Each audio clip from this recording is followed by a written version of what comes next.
Alrighty, good afternoon, everybody, and welcome to the media availability for new Winnipeg Jets forward, Nate Thompson. Anyone with questions for Nate, please use the raise hand function now and I'll create a queue. One question and a follow-up if you need it. If you don't need it, use the lower hand function. I'll introduce each of you. You'll be prompted to unmute your microphone and ask your questions for Nate. So let's get things going with Paul Edmonds from TSN 1290. Go ahead, Paul. Okay, thanks a lot. Welcome to Winnipeg, Nate. First off, two questions. Do you see your responsibility with the Jets as being twofold? One, a mentorship role now at 36 years old, and the other part being a reliable sort of bottom six guy? Yeah, I mean, I think that's, that's kind of been my role, I think, the last couple of years. And, but I love it. I love being a guy that can help, younger guy, feel more comfortable. At the same time, he can help the team. If I can help a young guy that's going to make us better, that's great. And then, I think, my bottom six role hasn't changed for a while. That's kind of been my niche, since I got in the league. So, for me, it's pretty simple. Winning faceoffs, killing penalties. Providing energy for that, that fourth line. So, that's kind of been my thing for a long time. And then the follow-up to that is that earlier in your career, you were considered to be a guy that was comfortable at all three forward positions. Does that still apply now at 36 years old? Yeah, it does. If I have to play wing, left side or right side, I don't mind. That was one of the things I think early in my career that I think helped me. Taught me to be versatile, and that way, if there's a guy who's playing center that can't play wing, I'm more than happy to play wing and take some faceoffs at the same time. So I'm totally good with that. Thanks a lot for your time. Thanks, Paul. All righty, we'll go to Kelly Moore from CJOB Radio. Go ahead, Kelly. Thanks, Gregor, and welcome to Winnipeg, Nate. Just wondering, because this is not your first rodeo of finding new deals in the offseason, but was there a little more trepidation or anticipation going into this particular offseason in light of the world we're living in right now? Yeah, I mean, I think, as you can see, free agency is not like it usually is right now. So, it is. It's an unprecedented time. Our world is in a different spot, and I think for me, being 36, I still feel like I have a lot of hockey left in me. And when Winnipeg came to the fold, I was excited. It's been a team that, I know being on the other side of it, playing against Winnipeg, it was always one of those teams where it was, you knew it was going to be a tough night, especially playing in Winnipeg. So, I heard nothing but great things about the organization, and I wanted to be a part of it. You've had the chance to go on extended playoff runs previously in your career with Tampa and Anaheim. How different was it with the experience that you had and going through it with Philly this past summer and early fall? Yeah, it was.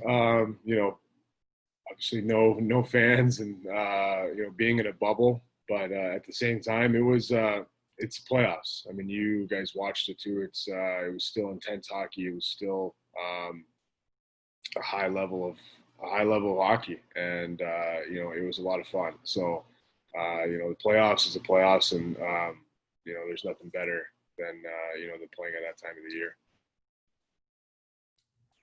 Alrighty, and we'll go to Sarah Orlesky from TSN. Go ahead, Sarah. Thanks. Hi, Nate. Just wondering, you might have answered a little bit there, but hoping maybe you could expand on what it was about the organization, or when you looked at the roster, that you felt in particular would make this a good fit for you. Yeah, I mean, I think, so I've skated with Mark Scheifele, and I know Blake Wheeler a we used to skate in Minnesota's a while ago in the past. And, I think just how the team makeup is, and I just think that playing in a Canadian city like Winnipeg, and I played in some Canadian cities before, and I really, really enjoyed it. It was just one of those things where I really wanted to be a part of it, and I've heard nothing but great things about Paul Maurice, and I had a good conversation with him after I signed, and and at this point in my career, I know what to expect of myself, and what I need to bring to a team. So just overall, it just seemed like it seems like a very good fit for me, and I think the team has some great talent, and a good mixture of young and veteran guys, and I just want to come in and help out, and hopefully we can do well. Alrighty, and let's move next to Ted Wyman from the Winnipeg Sun. Go ahead, Ted. Thank you, Gregor. Hi, Nate. I'm just interested. You tweeted on the day that you signed that it was a special anniversary for you in terms of the years of your sobriety, and I'm just wondering if you could talk a little bit about how your life has changed over those last few years. Yeah, I certainly would not be talking to all of you right now if I wasn't sober. I wouldn't be in the situation. I wouldn't have had I look at it as I kind of have a second chance on life, and I feel like I'm a little bit on borrowed time now being sober. So it's extremely important to me.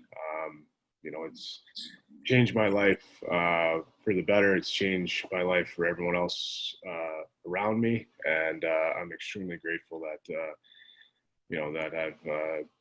I was able to celebrate that. And it's a one day at a time thing. So I just gotta keep that thing going one day at a time. Thank you very much. Thanks, Ted. All righty, we'll move next to Mike McIntyre from the Winnipeg Free Press. Go ahead, Mike. Hi, Nate. Welcome to Winnipeg. Congrats on the deal. Just to sort of piggyback off what Ted said, you very courageously kind of opened up about your story. I saw the piece that they did on Hockey Night in Canada earlier this year.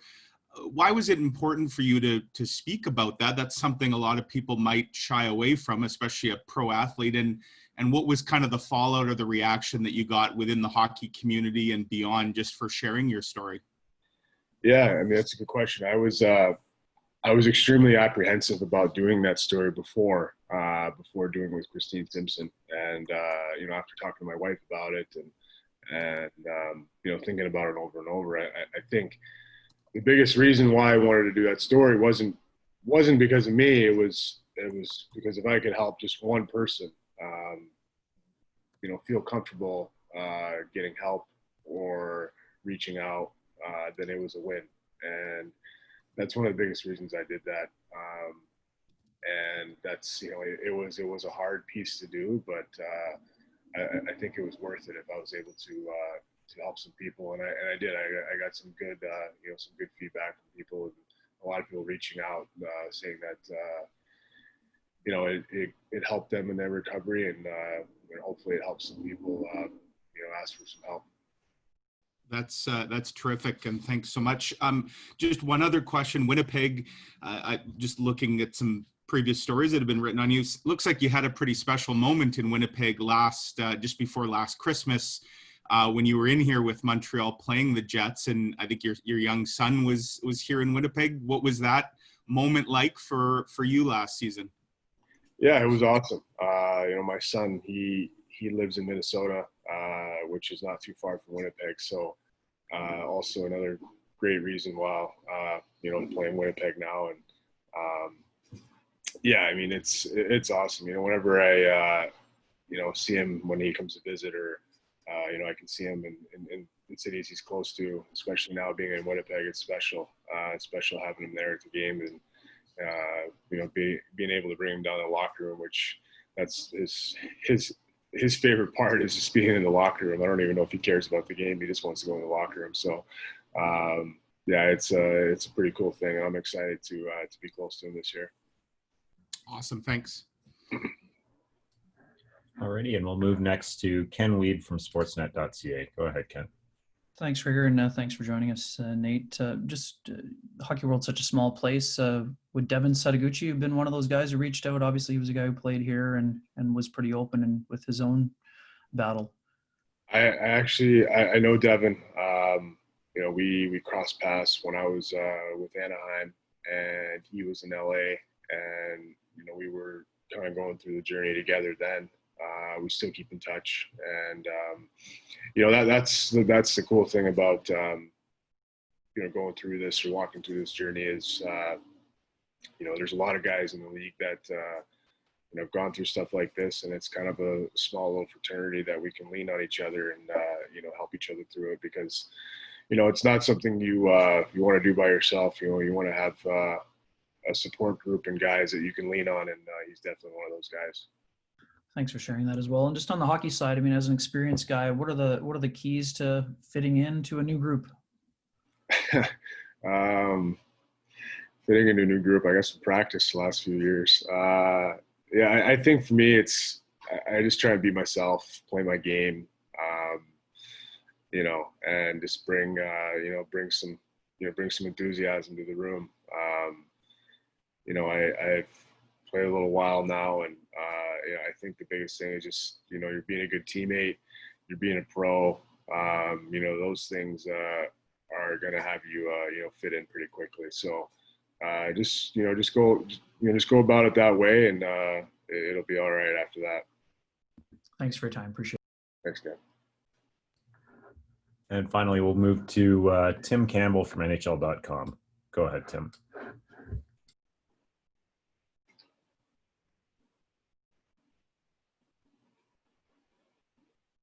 At this, and it's sort of a little more specific on Ken's question. How does a player quickly earn the trust of his coach or the coaching staff? Because if you're going to be changing teams, you can't take 6 months to earn that trust. What are the priorities to get that done? Well, I think you have to do your job. I think they brought me in to win faceoffs, kill penalties, be solid defensively, and bring some stability to that fourth line. So I have to do that. I got to do that right away. In my career, I've never been a guy that's been given anything. I've always kind of had to earn it, whether it's ice time, whether it's a roster spot. So that mindset doesn't change for me. So I think that's the quickest way to earn it is, going out there and doing it well on a consistent basis.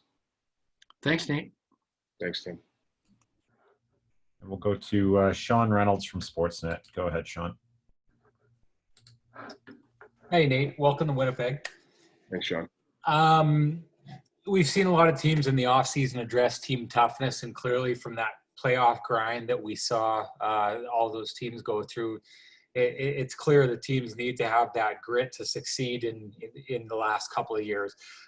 You're a guy who plays a hard-nosed game. I'm interested in your thoughts on the Jets, how you viewed them team toughness-wise, and what you see your role being in as bolstering that. Yeah, they've always been a team I've thought that's had team toughness. It's not a team that you're going to come in and push around. I remember even from my time in Anaheim playing against them, the playoffs that year, and then years after that, it's always been a tough team to play against. And I think with my game, I can hopefully make our team a little bit harder to play against. So, I think that's something that you want to have as an attribute as a player and as a team, is being hard to play against. So, hopefully we can do that this year. And you talked about, that Minnesota connection.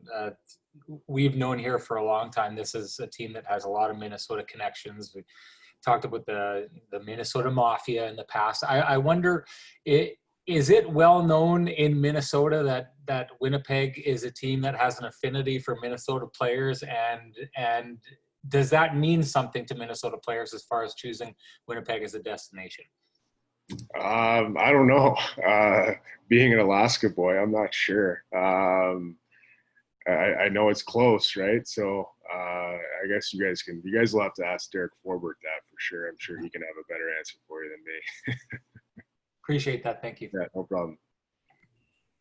All righty, and it looks like that's everybody. So big thank you to Nate for taking the time today, and we look forward to seeing you in person in Winnipeg, hopefully very soon.